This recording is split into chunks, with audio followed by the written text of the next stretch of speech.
Tonight on Nightline, virtual cheating? Forget about phone sex. Today there are all kinds of ways to connect. Sexting, Facebook, and even doing it with an avatar online. We look at how online love is changing the hookup. From the global resources of ABC News with Terry Moran, Cynthia McFadden, and Bill Weir in New York City. This is Nightline, June 7, 2011.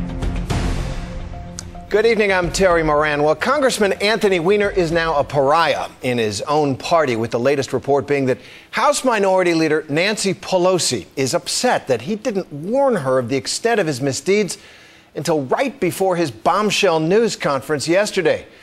Weiner may be an extreme case of internet misbehavior, but where exactly is the line these days between online flirtation and infidelity? If you wonder whether the distinction matters, just ask any practicing divorce lawyer. Here's David Wright.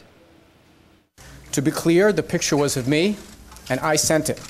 He's a congressman caught in a sex scandal, apparently without ever having had sex outside his marriage. To be clear, I have never met any of these women or had physical relationships at any time.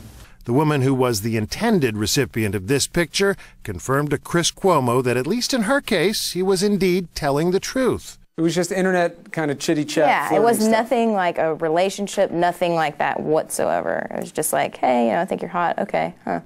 But does that make it any less real? It turns out the congressman is in good company. Call it cheating 2.0. In a way, it's the dark side of eHarmony. Just as technology created new, more efficient ways to bring together, those encounters don't necessarily end happily ever after. For a married man or woman, sparking up a flirtation with a stranger online or rekindling an old flame on Facebook can truly be playing with fire.